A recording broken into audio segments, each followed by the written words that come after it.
Buenas noches, ¿cómo están? Bienvenidos a Puntos de Vista. Hoy día se produjo la sentencia por el caso Utopía después de 11 años y 9 meses. En un momento vamos a estar con la información precisa de lo que sucedió, de la sentencia, y tanto de la sentencia como de las opiniones y la apelación que el abogado Nakazaki ha dicho que realizará porque consideran que la pena que ha sido dada es muy baja.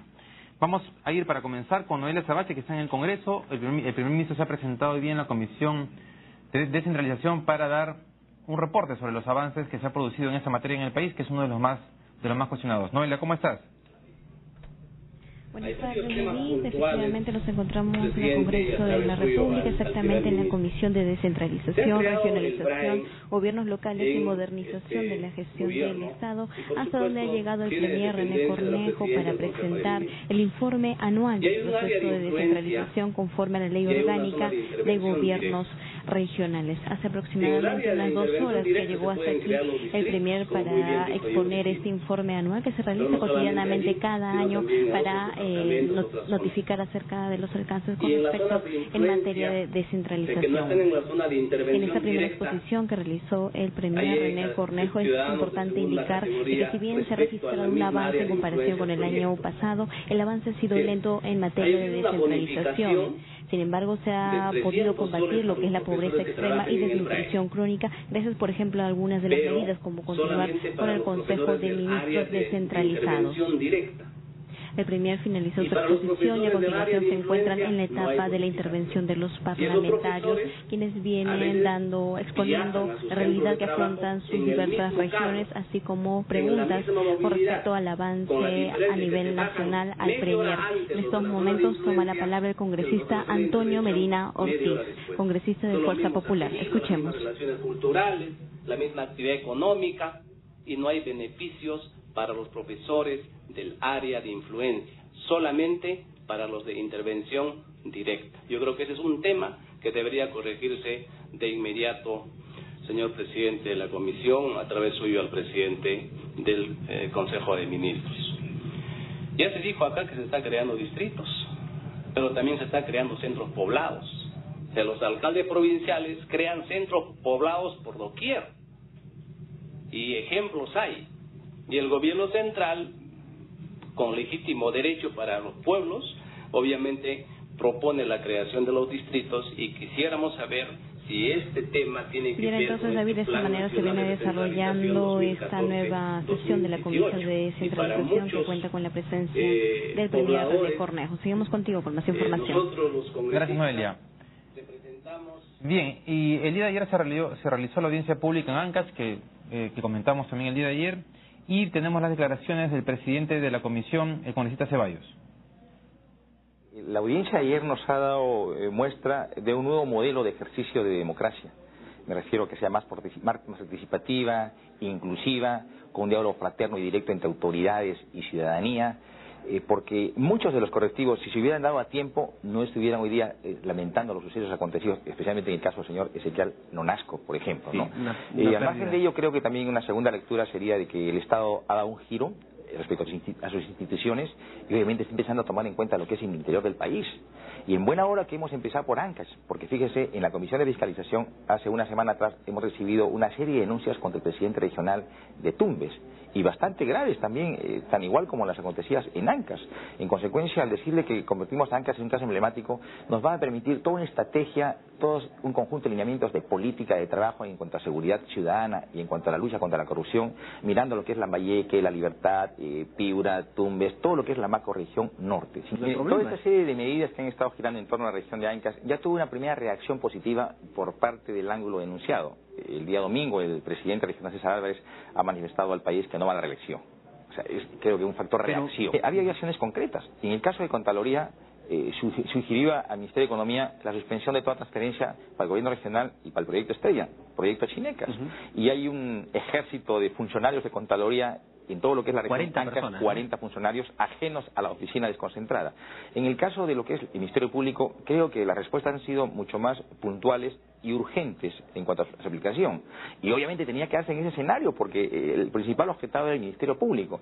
Primero, se ha instituido como fiscal decano superior a la doctora Moreno, que era un clamor generalizado y obviamente goza de mucho prestigio en la ciudadanía. Lo segundo, se ha declarado en emergencia el Distrito Judicial de Santa. Bien, en un momento vamos a estar con el congresista Ceballos aquí en vivo también para conversar sobre, ayer fueron en total 136 denuncias las que se lograron recoger durante la audiencia pública y 60 de ellas fueron denuncias orales. Vamos a conversar sobre este tema. Bien, y el congresista Manuel Merino se pronunció sobre una investigación en la región Tumbes por una malversación de fondos que alcanzaría los 15 millones de soles. Nosotros en Tumbes hemos tenido al ministro de Justicia en el año 2011. Hemos logrado que se instale la Procuraduría Anticorrupción en Tumbes. Se ha instalado una oficina regional de la Contraloría General de la República.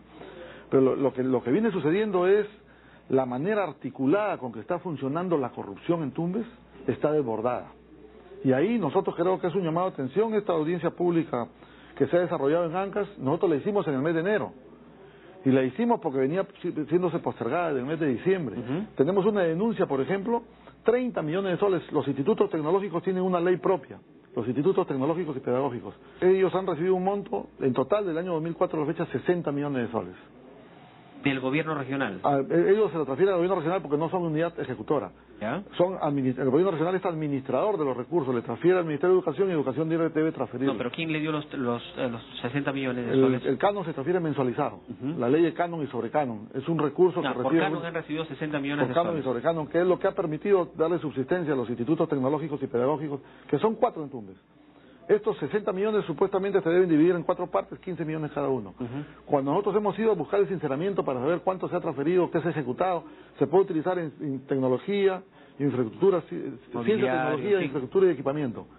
Nos hemos dado con la sorpresa que solamente se ha utilizado 15 millones. Y 15 millones están desaparecidos. No hay en cuentas corrientes del gobierno regional o en cuentas de ahorro que hayan 15 millones ahorrados que son de los institutos tecnológicos y pedagógicos. Esa es malversación. Bien, como verán, los problemas de corrupción, evidentemente, como se sabe hace tiempo, no solamente son de la región Ancash, y lo que está pasando es que desde Lima no se están dando, digamos, los recursos necesarios para investigar todo lo que viene ocurriendo en diferentes partes del país. Bien, y justamente hablando sobre descentralización, antes de ingresar a su exposición en el Congreso, el primer ministro René Cornejo dijo lo siguiente.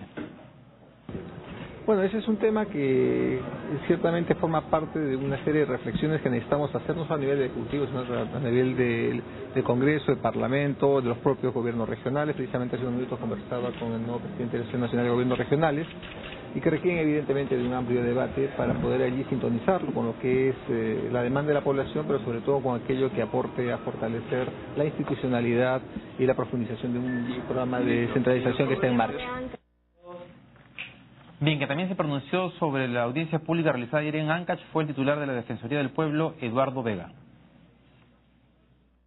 Ayuda a que sobre esa base de ese reconocimiento podamos tomar los correctivos del caso y ponerle la atención primero a las investigaciones que en su momento se archivaron sin los fundamentos del caso y que se puedan reabrir estos casos. Estamos al tanto de primero que no se usen los recursos públicos ahora en este inicio de la campaña que se va a desarrollar en el mes de octubre, pues creo que todos los funcionarios tenemos que ser conscientes de que la plata de los peruanos no se puede utilizar para el lanzamiento de campañas políticas, ¿no? Bien, y en otros temas, el ministro de Agricultura y Riego, Juan Manuel Benítez, dio detalles sobre las medidas que está implementando en su cartera para enfrentar los posibles efectos del fenómeno del Niño. Lo que se ve por el momento es que ya llegaron las ondas Kelvin a la costa del Perú. Sin embargo, el anticiclón que tenemos del Pacífico y el afloramiento de aguas frías está de alguna manera atenuando el efecto. Y esperamos que hacia mayo tengamos una mejor información para saber cómo es que realmente podría darse este fenómeno. Estamos tomando las previsiones en todo caso para ello, ¿no? Realmente tenemos presupuesto para esas 3 acciones que responden a un plan que se ha trabajado con los gobiernos regionales del norte, Lambayeque, La Libertad, Piura y Tumbes. Se han identificado puntos críticos y es ahí donde estamos colaborando con ellos también. En este momento de parte del Ministerio son aproximadamente unos 30 millones de soles que están trabajando en esos 4 departamentos. Como repito, si no hay desabastecimiento no tendría por qué haber un efecto sobre precios, siempre está el tema de especulación pendiente, entonces también habría que estar atentos a eso y no dejarse sorprender. Bien, y la primera dama, Nadine Heredia, decidió dar una entrevista a la cadena BBC y aquí tenemos un extracto de sus principales declaraciones. Hay ciertos poderes que han atacado mi participación social y política. buscando en simultáneo desvirtuar mi trabajo y disminuir el trabajo del presidente de la República. El machismo no es ajeno a este accionar, pues para muchos de los que me atacan, el papel de la mujer debe limitarse a cuidar de la casa y de los hijos. Ser primera dama no es ser una funcionaria pública con roles y funciones estrictamente definidos. Tiene múltiples aspectos y algunas esposas de presidentes escogieron tener mayor protagonismo y otras menos. Yo tomé este papel de primera dama como un reto, un deber, por la oportunidad de ayudar a mi esposo a darle mayores oportunidades a los que me necesitan, y porque siendo cofundadora del Partido Nacionalista junto a Ollanta creo que es hasta lo más responsable. No estoy exenta de eventuales errores en mi activismo, en favor de los que más necesitan la presencia del Estado, que ha sido arduo y ha sido persistente porque creo que son los pueblos más alejados quienes deben sentir que estamos con ellos. Se difundió la versión falsa de que mi compromiso estaba vinculado al objetivo de disputar las elecciones presidenciales. El futuro, el 2021, le pertenece a Dios. Lo que sí sé, y repito nuevamente, es que no seré candidata a la presidencia de la República el 2016. Bien, y en otro ámbito de la noticia, el fin de semana hubo una denuncia respecto a la manera en que se estaban utilizando a los gobernadores que están en diferentes partes del país, específicamente una denuncia en el programa Cuarto Poder sobre, por ejemplo, cómo algunos gobernadores del país fueron enviados hacia Lima el día que se conoció el fallo de La Haya para dar esta impresión de que había muchas personas en Palacio de Gobierno. Fue solamente una de las denuncias que hizo Cuarto Poder respecto a cómo se utiliza a los gobernadores en diferentes partes del país. Sobre el tema, Dacia Escalante, encargada de manejar a los o de gestionar la labor de los gobernadores en el país, declaró lo siguiente. ¿Qué tiene de negativo, qué tiene de acto censurable que los gobernadores hayan participado? Y yo quiero aclarar que el proselitismo es el acto donde un funcionario público busque adeptos para su partido político. ¿Los gobernadores en qué momento lo han hecho? De ninguna manera, por eso lo rechazo categóricamente, porque esta es una denuncia amañada, ¿no? En este caso, cuando uno está de vacaciones, ¿puede recibir algún tipo de viáticos? Definitivamente no. El Estado no ha generado ningún gasto para el traslado de estos gobernadores, más del 60% que son independientes y de otros movimientos locales de las zonas. Tenemos, por ejemplo, decirle al señor García Belaúnde, al congresista, hay 4 gobernadores que desempeñan una excelente labor y son de Acción Popular. ¿Por qué nosotros tendríamos que ser mezquinos? Bien, es un tema que seguramente habrá que investigar porque en realidad en el informe aparecían gobernadores comentando cómo se les decía que tenían que viajar a Lima para un curso de capacitación y cuando llegaban a Lima preparados para la capacitación se encontraba con que en realidad su presencia se debía a algún tipo de actividad proselitista. Bien, como comentábamos hace un momento, hace una hora más o menos, unos minutos, finalmente se produjo la sentencia por el caso Utopía. Después de 11 años y 9 meses, se decidió condenar a Alan Asisolajov y Edgar Páez a 4 años de pena efectiva por homicidio culposo, más el pago de 70.000 soles de reparación para cada uno de los deudos. Como recuerdan, fueron 29 jóvenes los que fallecieron en el sótano de la discoteca Utopía. El abogado Nakazaki ha señalado que va a apelar a esa sentencia. Vamos a escuchar un momento su declaración. Primero vamos con las palabras de uno de los padres de los jóvenes que falleció en Utopía luego de conocer la sentencia. Condenando a Alan Michel Asisolajov Gay y Edgar Jesús Paz Rabines por delito contra la vida, el cuerpo y la salud, homicidio culposo por omisión impropia, en agravio de Vanessa Jimena Carabedo Guidino, María Cristina Licetti Fernández Puyo, Álvaro Sayán Ormazábal, Maritza del Pilar Alfaro Melchiorre, Verónica Esther Borda Malpartida, Daniela Amada Feijo Coborno, Verónica Zuleika Delgado Aparicio Villarán, Orly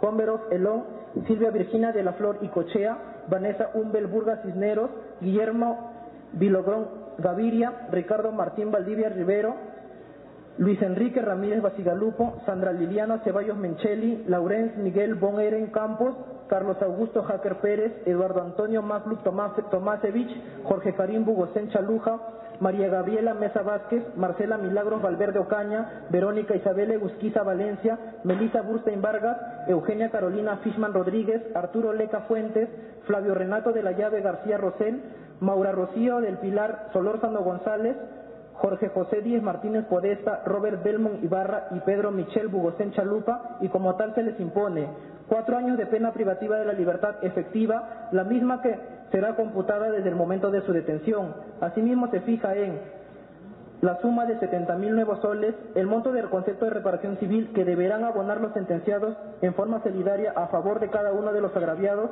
en los plazos y condiciones que señala la ley. 4 años después de un delito tan grave y paralelamente exculpándolos porque no tienen antecedentes penales y a pesar de todas las pruebas dadas, la jueza solamente da 4 años de tiempo, nos parece realmente una atrocidad después de 12 años. ¿No están conformes? No, no solamente que no estoy conforme, fue innecesario incluso hacernos pasar esta desgracia de cosas que nosotros ya sabíamos, porque cada uno de nosotros recibió la información de la necropsia de ley. Sin embargo, ni siquiera tuvo el tino de simplemente mencionar las 12 muertas diciendo por asfixia o por edema, pero no, hizo la descripción global del asunto de cada uno. ¿Por qué cree usted en el caso que solamente habrían sido 4 años y no los 10 años que solicitó la Fiscalía? No tengo la menor idea, pero al contrario, estamos sumamente sorprendidos porque, según lo que nosotros entendimos de la Corte Suprema, cuando se revertió el caso y volvió a salir adelante, era para justamente implementar la justicia, lo que corresponde. Y después de estar 2 horas y media escuchando todos los detalles, reconociendo de que no hubieron medidas de seguridad, reconociendo de que el hombre sí tenía participación porque firmaba los cheques, después de eso dan, en lugar de la pena máxima, dan prácticamente la pena mínima, entonces definitivamente se convierte en una burla. Bien, y el abogado Nakazaki explica en este resumen los motivos por los cuales va a apelar la sentencia dada por el Poder Judicial. Es importante que dentro de una acusación por homicidio culposo agravado, que en ese momento tenía una pena máxima de 6 años, la jueza haya desechado la tesis de prescripción que ha venido Javier Vallerriestra pregonando en estos días, recogiendo que tanto la Corte Interamericana, desde el caso Belucio contra Argentina, estableció que cuando el delincuente crea mecanismos de impunidad, o sea, cuando el delincuente logra paralizar el proceso, la impunidad no puede generar efectos y por tanto la impunidad convierte el caso en imprescriptible. Eso se ha establecido en la sentencia de hoy día. Y 4 años efectiva es un primer paso. Nosotros consideramos que la pena debe ser igual que la de Percy Nord, sobre un principio que el sentido común conoce, la misma situación, el mismo derecho. Si la juez está reconociendo que los 3 administraban, si la juez está reconociendo que era mentira, que Alan Asisolajov y Edgar Paz no tenían ninguna gestión, ninguna injerencia en la discoteca, si los 3 son administradores, los 3 deben tener la misma pena. Más aún cuando en el caso de Alan Asisolajov y Edgar Paz no solo eran administradores, sino lo ha reconocido la propia juez, eran los dueños del dinero. Ellos decían en qué se gastaba y en qué no se gastaba. Ellos son los que se decidieron que no se gaste un sistema de seguridad. Vamos a apelar la resolución y es evidente que para un padre nunca va a ser suficiente. Alguno de los padres, Fernández Gómberos, alguna vez me hizo una reflexión. Si muere mi esposa, soy viudo. Si muere mi padre, soy huérfano. Si muere mi hijo, no tiene nombre porque es un dolor indescriptible. Entonces yo comprendo perfectamente que 11 años, evidentemente quisieran la máxima pena que la ley permita. ¿Cuántos años? Y por eso nosotros vamos a apelar. Nosotros entendemos que es un marco de pena de 6 a 20 años, no un marco de pena de 2 a 6 años. Eso es lo que vamos a hacer, como logramos en el caso de Percy Nord. O sea, de 4 años quieren pasar a 20 la máxima. No. Yo lo que le estoy respondiendo es los marcos de pena eran de 2 a 6. Por eso. Le han puesto 4. Nosotros decimos que el marco de pena debe ser dentro de 6 a 20 y consideramos que en el caso de Percy Nord es el termómetro, que se le aplicó 10 años de pena privativa de la libertad. Así apelen sus abogados, a partir de este momento salen las órdenes de captura internacional y de ser el caso los procesos de extradición correspondientes. Bien, como recordarán, Percy Nord fue sentenciado en diciembre del 2011 a 10 años y lo que argumenta el abogado Nakazaki es que, siendo él quien recibía órdenes de Alan Asisolajov y de Edgar Paz, no tiene ningún sentido que Percy Nord haya sido sentenciado a 10 años y que Asisolajov y Paz sean sentenciados a 4 años. Aziz-Solajov y Paz se encuentran fuera del Perú, prófugos, aparentemente en México y en Estados Unidos. Sobre la mención a Javier Vallarriestra, para recordarlo, en los últimos días, Javier Vallarriestra publicó avisos a página entera en algunos medios, diciendo que, considerando que habían transcurrido 11 años y 9 meses del caso, estos delitos quedaban prescritos. Ya se pronunció el abogado Nakazaki sobre ese tema, y también quien declaró después de la sentencia fue Luis Delgado Aparicio, padre de una de las víctimas. Escuchamos lo que dijo. No pensábamos nunca que la jueza, con todas las miles de páginas, pudiera haber tenido esta decisión. Tercero, realmente es muy doloroso que ella no haya contemplado que Alan Aziz-Solajov, presidente del directorio, se robó los planos de la discoteca Utopía en Las Vegas, que Edgar Paz Rabines fue el que llevó los animales al Jockey Plaza, cuando los 3 reglamentos del Jockey Plaza establecen que no puede entrar, como les consta a ustedes, ni una mosca. Y en tercer lugar, no puede ser posible, entendible por los ciudadanos que están atentos y a los cuales agradecemos muchísimo, que le pongan una pena inferior a Persinor, que lo único que hacía era cumplir órdenes de ellos, que eran los que tenían el billete. En conclusión, lo que ha dicho el doctor Nakazaki viene a colación. Segundo, es efectivo, cárcel a partir de hoy. 3, uno está en México. Le pido al señor embajador de México que sepa que hay un homicida en México. ¿Quién está en México, doctora Aparicio? Edgar Paz Rabines. En la calle Ventura, en Miami, vive Alan Aziz-Solajov.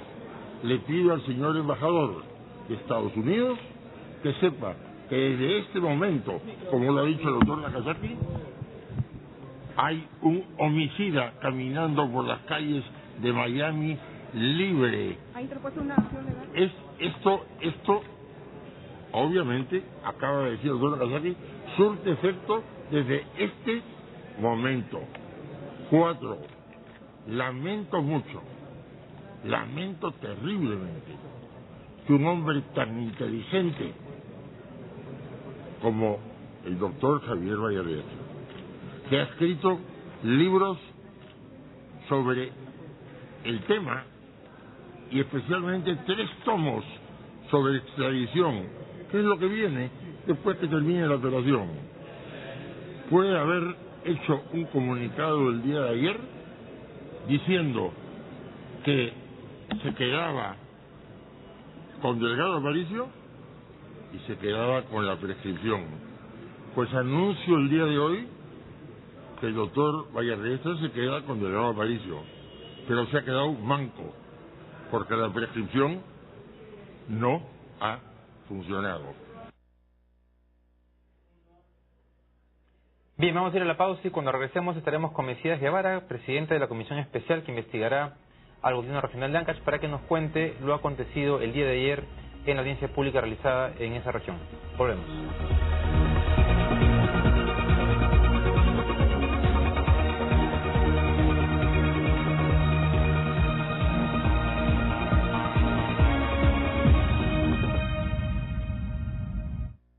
El gobierno tiene una política de lucha contra la minería ilegal que opera en zonas prohibidas, con grandes maquinarias e inadecuado uso de sustancias químicas, contaminando ríos y destruyendo grandes áreas de bosques. Para detener este flagelo, el gobierno inició a nivel nacional operativos de interdicción, control de insumos químicos, combustible y rutas fiscales, incautación de bienes ilegales y la progresiva eliminación del uso del mercurio. La minería ilegal es un delito.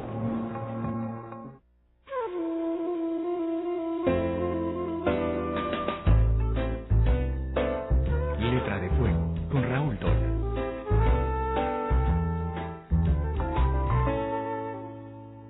¿Cómo están? Bienvenidos a Letra de Fuego. Javier Heró es uno de los grandes mitos de la poesía peruana. Y Vida y muerte de Javier Heró, de su hermana Cecilia Heró, revela aspectos interesantísimos de la vida de este gran poeta limeño. Escuchemos a otro gran poeta limeño, Arturo Corcuera, comentar ese libro.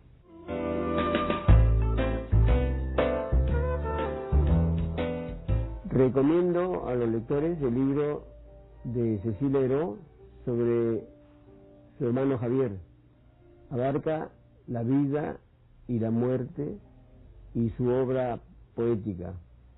El libro recoge un rico material que nos da una visión muy amplia de su poesía, de su entrega a la política, y trae mucha documentación sobre varios aspectos de Javier, sus poemas manuscritos, las cartas a su madre, a algunos amigos y la transcripción de algunas entrevistas que le hicieron en vida. Da una imagen muy amplia de la vida como poeta y como ser humano.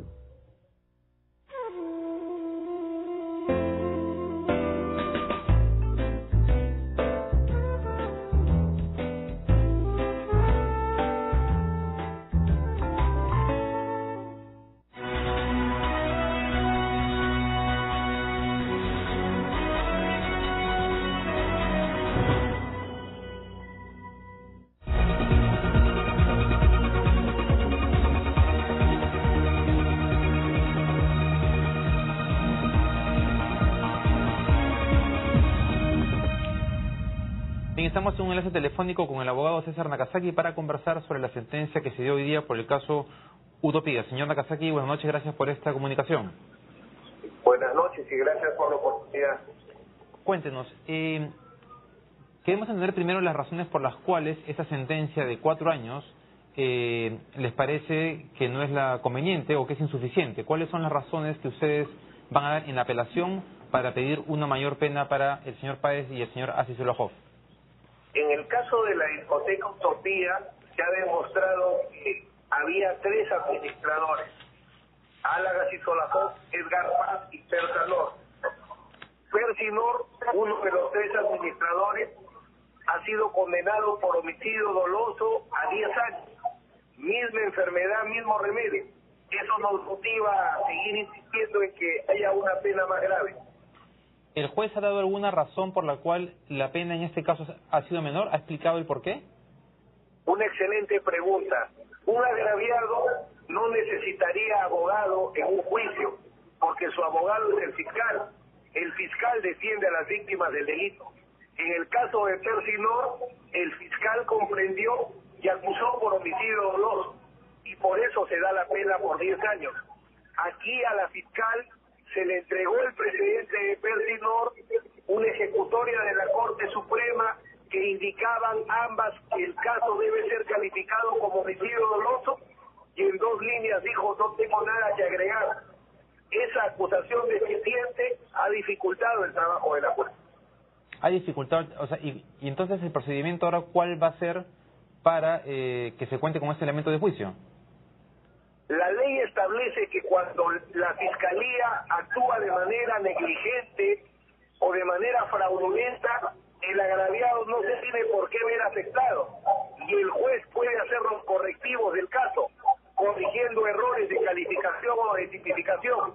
Eso le pedimos a la juez, no lo ha aceptado, vamos a insistir ante la Sala Superior. ¿Y en qué plazo, digamos, considerando ya el tiempo que lleva el juicio, bueno, ya ahora hay una sentencia efectiva, pero ¿qué tiempo puede tomar este nuevo proceso? Tenemos la suerte que hemos superado el tema de la prescripción. Javier Vallerriestra viene liderando una campaña en el sentido de que el caso debe ser declarado prescrito, porque han pasado 11 años y medio, pero cuenta la historia a la mitad. Son 11 años y medio porque el proceso penal se anuló gracias, entre comillas, a un habeas corpus fraudulento que logró Alberto Kimber. Entonces la Corte Interamericana, como bien recordó la jueza ahora, ha establecido que cuando el procesado crea mecanismos de impunidad, para evadir la justicia, el caso se vuelve imprescriptible. Por eso es que tenemos el tiempo y la fuerza necesaria para seguir luchando para lograr lo mismo que se alcanzó con Perfinosa. ¿Cómo explica usted esta posición de Javier Valle Riestra, siendo un abogado tan reconocido, letrado, etcétera? Yo creo que como la medicina, hay grandes expertos en ginecología que no tienen por qué saber cirugía. Bien, una última pregunta. El señor Arcitolojov y el señor Edgar Páez están fuera del país. ¿Cuál es el procedimiento ahora para lograr que vengan a cumplir la pena aquí en el Perú?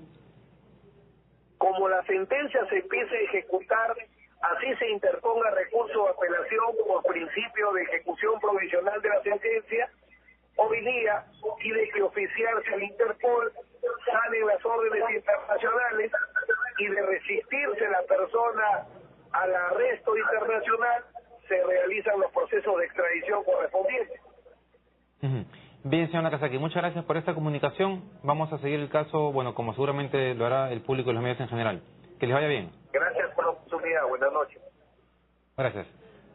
Bien, el congresista Mesías Guevara lamentablemente no ha podido venir a los estudios, pero estamos en un enlace también telefónico con él para conversar sobre lo que aconteció ayer en la audiencia pública en Ancash. Congresista Guevara, buenas noches. Buenas noches, David. Un saludo para todos y cada uno de ustedes, agradeciendo la comprensión. Como comprenderán, estamos en un momento bastante agitado y es por eso que no he podido llegar a la invitación, pero estoy a la orden, David. Bien, ayer, por lo que se ha conocido en los medios hoy día, recibieron alrededor de 136 denuncias y unas 60 denuncias se realizaron de manera oral. Además de la centralita, bueno, se ha conocido un poco el tema de la sobrevaloración que hubo de unas ambulancias que compró el gobierno regional de Ancash y que finalmente, además de estar sobrevaloradas, no funcionaban. ¿Qué otros casos han recibido ustedes durante la audiencia pública? Bueno, ayer en la audiencia pública es bueno resaltar que este es un acto importante que ha realizado la Comisión de Fiscalización, donde se ha recogido mucha información. Esa información la vamos a procesar ya en la comisión específica de la Comisión Ancash, y ahí vamos a evaluar toda esta información, esta denuncia que ha sido presentada de manera abierta y pública. Ahí vamos a empezar a hacer la pesquisa del caso, vamos a recopilar la información, la vamos a procesar y luego vamos a merituar toda la información y sobre todo vamos a procurar calificar a las diversas personas en calidad de que van a llegar, en calidad de testigos, en la calidad de invitados o en la calidad de investigados. Eso es lo que estamos en este momento trabajando y por supuesto vamos a establecer una estrecha coordinación con el Ministerio Público, la Contraloría de la República, aquí mismo con el Poder Judicial y por supuesto otras independencias importantes como la OCE y la propia Unidad de Inteligencia Financiera. Además de Fiorella Nolasco, la hija de Ezequiel Nolasco, el ex consejero regional que fue asesinado, ¿qué otros familiares de también asesinados en Ancash acudieron ayer a la audiencia y dieron su manifestación? Los familiares, es importantísimo recoger su testimonio y es eso lo que también vamos a hacer, lo vamos a poner en un cronograma y eso en definitiva va a ayudar a colaborar también y a orientar el proceso de la investigación. Los familiares tengan la plena seguridad que esos testimonios van a ser procesados con debido profesionalismo y con debida seriedad, porque es muy importante lo que ellos van a decir. Dígame, en esta audiencia han tenido la oportunidad de estar cerca del fiscal Peláez, que es uno de los personajes, digamos, que ha salido bastante cuestionado de este caso en particular. En la comunicación o conversación que me imagino han tenido oportunidad de tener con él, ¿él les ha dado alguna explicación de las razones que ha tenido para o de lo que ha sucedido en la Fiscalía para archivar algunos casos o para remover a fiscales que habían estado siguiendo casos como el de la Centralita? Ese es el tema del fiscal de la Nación y lo que ocurre dentro del Ministerio Público. Es un tema que también está contemplado. No hemos hecho las preguntas en reuniones públicas al señor fiscal, pero sí vamos a conversar con él en privado y ahí esperamos que nos den todas las explicaciones pertinentes, fundamentalmente con lo que ha ocurrido con el archivamiento de ciertos casos. Ahí hay información fundamental. El fiscal de la Nación se ha comprometido a reabrir los casos y le tomamos la palabra y por lo tanto también en la comisión vamos a invitarle a él y al fiscal de turno para que también nos den a conocer. Bien, ayer Fiorella Nolasco alertó sobre algo que es en realidad bastante probable, y es la posibilidad de que el presidente regional de Ancash, César Álvarez, fugue del país, considerando que las evidencias son muy fuertes y que se cortó la comunicación. Bien, vamos a intentar retomar la comunicación en un momento, vamos a la pausa y regresamos.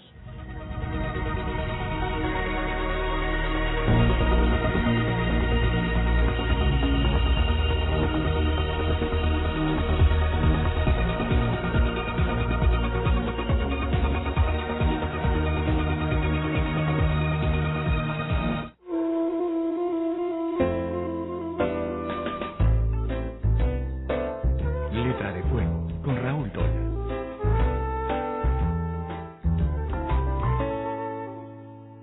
¿Cómo están? Bienvenidos a Letra de Fuego. Javier Heró es uno de los grandes mitos de la poesía peruana. Y Vida y muerte de Javier Heró, de su hermana Cecilia Heró, revela aspectos interesantísimos de la vida de este gran poeta limeño. Escuchemos a otro gran poeta limeño, Arturo Corcuera, comentar ese libro.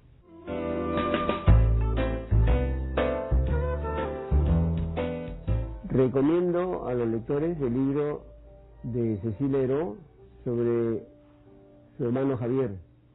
Abarca la vida y la muerte y su obra poética. El libro recoge un rico material que nos da una visión muy amplia de su poesía, de su entrega a la política, y trae mucha documentación sobre varios aspectos de Javier, sus poemas manuscritos, las cartas a su madre, a algunos amigos y la transcripción de algunas entrevistas que se le hicieron en vida. Da una imagen muy amplia de la vida como poeta y como ser humano.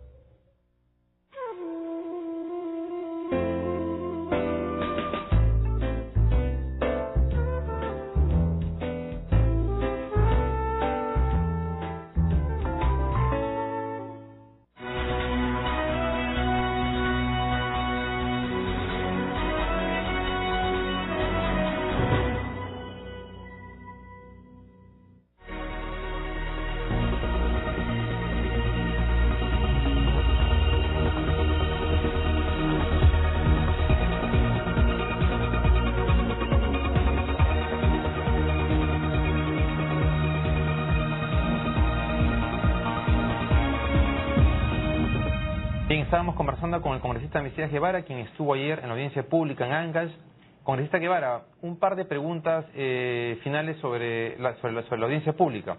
Ayer, Fiorella Nolasco, la hija del ex consejero regional que fue asesinado, alertó sobre esta posibilidad de que César Álvarez, el presidente regional, intente fugar del país.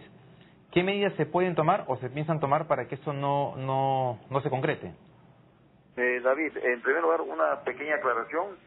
Ayer lo que se reunió en Ancash fue la comisión de fiscalización. Por ese motivo yo no he querido ir, no he interferido, pero sí tengo toda la comunicación. Es una pequeña aclaración que es bueno precisar. En lo que se refiere al tema de la señorita Nolasco, yo creo de que es una información que las autoridades pertinentes como el Ministerio Público y el Poder Judicial tienen que poner en buen recaudo. Esa es la invocación y la sugerencia que doy, y entiendo ya que ellos han tomado esa decisión. Espero que la implementen de acuerdo a los que ellos tienen propios del Poder Judicial y del Ministerio Público. Sí, ¿cuáles son los siguientes pasos? ¿Cuáles son las fechas aproximadas en las cuales se citará al presidente regional de Ancash, César Álvarez? Nosotros, como comenté hace unos instantes, lo primero que vamos a hacer es recaudar información. Eso es lo primero que vamos a hacer, y vamos a empaparnos a fondo de la situación, de lo que pasa en la región Ancash, y luego en función de ello ya planificaremos las audiencias, las citas, porque es importante que nosotros hagamos las preguntas correctas a las personas, porque ahí va a estar la clave del éxito. Si nosotros vamos a convocar, no estar preparados, no vamos a tener el éxito esperado. Bien, congresista, muchas gracias por esta comunicación. Vale, que se vaya bien esta investigación. Hasta luego. Bien, bueno, ayer fue la audiencia pública en Ancash. En realidad nos ha llamado un poco la atención que el congresista Guevara, que es el presidente de la comisión que investigará a la Unión Regional, no haya estado presente. Solamente un par de datos adicionales que han sido publicados respecto a este caso. En sus 2 gestiones, el presidente regional de Ancash ha gestionado en total 8.000 millones de soles. Como recordarán ustedes, la semana pasada el Ministerio de Economía y Finanzas, a pedido de la Contraloría, congeló 2 cuentas, en particular del gobierno regional de Ancash, que no implicaban las remuneraciones de los funcionarios públicos, pero sí la ejecución de obras. Y ayer se conoció que además se ha paralizado o se ha intervenido en las cuentas del proyecto especial Chinecas, porque aparentemente también estaban habiendo malos manejos en ese proyecto. El Contralor Facori ha anunciado que en las próximas semanas van a llegar 40 auditores a Ancash para revisar absolutamente todas las cuentas del gobierno regional. Y finalmente, saben ustedes, como hemos conversado en los últimos días, que Heriberto Benítez es un congresista que ha reconocido su afinidad con César Álvarez. Además, aparentemente tenía incluso un espacio personal dentro del edificio donde estaba la centralita, el lugar donde César Álvarez aparentemente chuponeaba a sus opositores políticos. Bueno, el vocero de Solidaridad Nacional, que es la bancada a la cual pertenece Heriberto Benítez, Gustavo Rondón, dijo ayer que están evaluando la permanencia de Heriberto Benítez dentro de la bancada. Vamos a ver qué pasa en los siguientes días con este tema también. Bien, y ahora estamos en vivo con... dígame.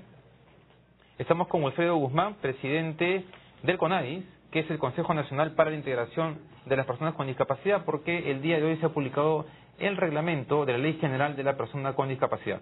Señor Guzmán, buenas noches, gracias por estar con nosotros. Muy buenas noches, amigo Rivera. Bien, cuéntenos, por favor, vamos a ir primero a Palacio de Gobierno. Sí. Vamos con un enlace desde Palacio de Gobierno.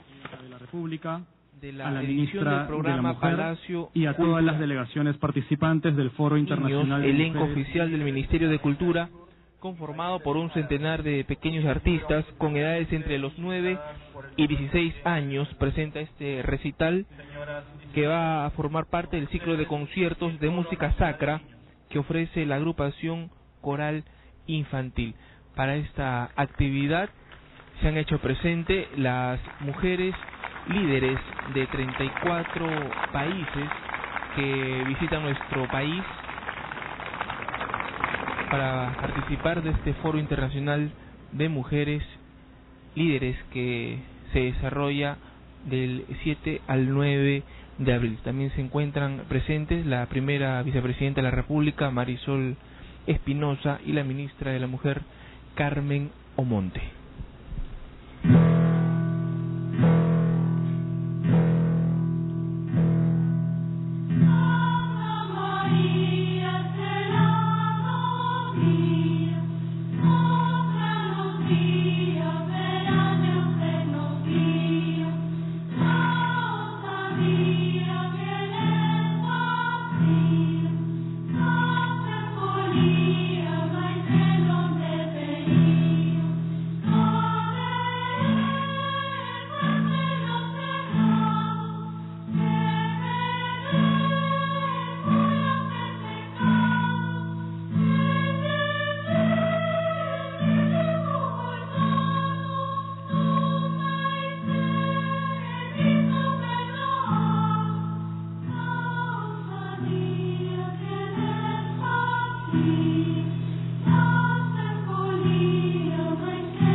Bien, veíamos a Mónica Hilda Canales Márquez, quien es la directora del Foro Nacional de Niños, quien de esta manera dirige este concierto. Ante la proximidad de Semana Santa se interpreta una selección de obras corales que van desde el medievo hasta la época contemporánea. Vamos a retornar más adelante con este espectáculo que se desarrolla aquí en el patio de honor de Palacio de Gobierno. Bien, regresamos a estudios y estamos con Wilfredo Guzmán Jara, presidente del CONADIS, para conversar sobre el reglamento de la Ley General de la Persona con Discapacidad que se ha publicado el día de hoy. Señor Guzmán, buenas noches, gracias por estar acá. Muy buenas noches, amigo Rivera, y a todos los televidentes. Cuéntenos, por favor, los principales alcances de la ley y del reglamento de hoy. Fíjese, una primera cuestión es indicar que pocas leyes en el Perú como esta han merecido toda una participación intensa de la sociedad civil, de autoridades regionales y locales, es decir, se ha construido desde el modelo participativo miles de peruanos con discapacidad. Nuestra ley 29973 del 24 de diciembre del 2002 es una ley que ha merecido ser calificada como la de mejores en el planeta.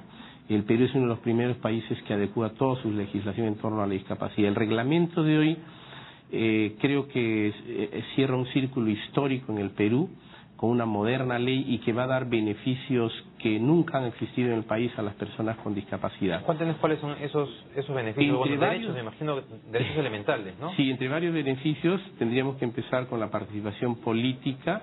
El sistema electoral del Perú tiene que observar desde infraestructura, oportunidad, material para las personas con discapacidad, el asunto de la accesibilidad.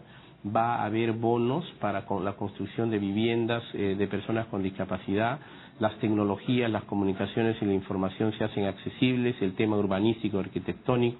En el campo de la educación se reserva un 5% para los ingresos a las universidades, continúa la educación inclusiva y la educación especial, pero también las carreras, varias carreras universitarias van a tener específicamente cursos sobre discapacidad. En el campo de la salud y la orientación, la seguridad social es un asunto que se toma con responsabilidad de orden político y programático, el tratamiento de igual manera, y en el campo del empleo hay avances significativos. Se ha elevado del 3 al 5% la cuota del empleo en el sector público. Es decir, el 5% de los trabajadores de cada entidad pública, si después hablamos del tema privado, tiene que ser ocupado por personas con discapacidad. En el campo privado es 3%, es a partir de 2 años, con empresas de más de 50 trabajadores. Se reserva el 10% de los programas de empleo temporal para proyectos de empleabilidad de personas con discapacidad. Hay otros hechos contundentes. Conversemos sobre ese tema un momento, por favor, porque, digamos, cuando salió la ley, que yo creo que es como usted dice, es un avance importante en el país, del sector empresarial hubo algunas críticas respecto a, siempre, bueno, el sector empresarial habla del tema de los sobrecostos, ¿no? Pero en este caso en particular, su argumento en el tema de los sobrecostos era que faltaba definir, digamos, que no se podía establecer un porcentaje igual para todas las empresas. Es decir, su posición era que hay ciertas actividades en las cuales es más viable incorporar a personas con discapacidad que otras. Ustedes, primero, ¿cuál es su punto de vista y han tenido la oportunidad de conversar con ellos sobre este tema? Sí, claro, se han derrumbado mitos en el país y que gracias a estudios importantes en Estados Unidos y Australia que hablan de sobrecostos en emplear a personas con discapacidad, que somos menos productivas, que llegamos más tarde al trabajo. Todo eso son mitos, se ha demostrado inmensa productividad de la persona con discapacidad. Hoy la tecnología parece hecha para las personas con discapacidad. Ninguna empresa, por extractiva que sea, deja de contar con campo informático, administrativo, gerencial, donde las personas con discapacidad pueden demostrar capacidad. Otro tema era que no hay personal calificado entre las personas con discapacidad. Nuestra última encuesta nacional especializada ha indicado que el 11.4% de personas con discapacidad tienen estudios superiores o universitarios, 179.500 personas. Solo se requeriría ese 3% en el país, 50.607 personas, es decir, supera ampliamente el tema. Yo le quería mencionar que hay notables avances. Todos los programas sociales en el Perú van a tener a partir de esta norma prioridad de atención a las personas con discapacidad. Se está creando una pensión no contributiva para personas con discapacidad en condiciones de pobreza y pobreza extrema. Se está desarrollando SINAPEDIS, el Sistema Nacional de Integración de la Persona con Discapacidad. Esto es fundamental porque ahora, bajo la conducción de CONADIS, todos los gobiernos regionales, los 26 y las 1.840 municipalidades, deben desarrollar o ser parte de SINAPEDIS con programas, proyectos y planes y organismos. Además, debo indicar con plenitud que este gobierno, desde el año 2012, está asignando importantísimos presupuestos en materia de discapacidad. Año 2012, 525 millones, año 2013, 580 millones, y este año hemos empezado con 603.435.000 disponibles de gasto en todos los niveles de gobierno, y que justamente serán la ruta financiera para que se ejecute la ley y el reglamento. A nivel de los gobiernos locales, ¿cuán factible ve usted que se pongan en implementación todas estas medidas y sobre todo considerando, digamos, su perspectiva respecto a lo que viene pasando ya en la ciudad? Hay distritos que han acondicionado, por ejemplo, su infraestructura para las personas con discapacidad, pero en otros no sucede, digamos, con tanta velocidad este proceso de adecuación. ¿Cómo usted percibimos lo que está pasando? Esto es ineludible. Le comento, la Ley de Presupuesto Público 30.114 para este año ha indicado una asignación del 0,5% de todo el presupuesto institucional de gobiernos locales y gobiernos regionales dedicados a la accesibilidad, y bajo dar cuenta y responsabilidad al Congreso de la República al final del ejercicio fiscal, y también a CONADIS en su nivel de monitoreo y fiscalización. Es decir, ahora nadie podrá eludir la responsabilidad de construir pueblos y ciudades accesibles. Así también un 0,5% de todo el presupuesto institucional está dedicado a operativizar la temática de la discapacidad en los diferentes matices y campos de la actividad humana. ¿Quién se encarga de supervisar la ejecución de todos estos proyectos o normativas? Tenemos dos instancias: el Congreso, que le pide cuentas a los gerentes municipales y regionales, y el CONADIS, en su nivel de conducción de SINAPEDIS, tiene la responsabilidad rectora, articuladora, monitoreo, seguimiento y fiscalización. Yo creo que estos últimos días, con la presencia de la ministra, la señora Carmen Omonte Durán, hemos entrado a esa fase de ya este reglamento tenía bastante tiempo en discusión. Hoy se ha publicado y creo que el Ejecutivo, desde el Presidente de la República, han dado pues una clara postura para que eliminemos para siempre la exclusión de las personas con discapacidad en el contexto social. Para el caso específico de la supervisión y la fiscalización, ¿el CONADIS requiere algún tipo de fortalecimiento? Evidentemente. ¿Mayores recursos? ¿Han hablado de eso con la ministra? Efectivamente, ya hemos dialogado con la ministra. El presupuesto que encontramos era de 5.600.000, ahora estamos bordeando 11,5 millones, insuficientes, pero se han superado, y necesitamos desarrollar toda una estructura de sanciones. El CONADIS va a ser el organismo sancionador, donde tenemos una primera instancia que recibirá las denuncias de los ciudadanos con discapacidad ante la discriminación, el incumplimiento de la implementación de la ley, y habrá una segunda instancia decisoria y que tiene que ver con dos factores. En el caso de los privados, la sanción es pecuniaria, de 1 a 20 unidades impositivas tributarias, y en el caso de el sector público, los funcionarios o los tomadores de decisiones pueden ser sancionados por amonestación, separación del cargo de 1 a 12 meses, sin goce de haber y destitución del funcionario. Bien, señor Guzmán, muchas gracias por esta entrevista, y esperemos que este reglamento, este reglamento, que es muy importante para las personas con discapacidad, para el proceso de inclusión, se ejecute de la manera más eficiente posible. Agradezco mucho su atención y creo que es un día histórico para la discapacidad. Les vaya muy bien. Gracias. Bien, llegamos al final de Puntos de Vista. Nos vemos mañana a las 7 de la noche aquí en Canal 12 de Movistar y el Canal 14 de Claro TV. Nos vemos.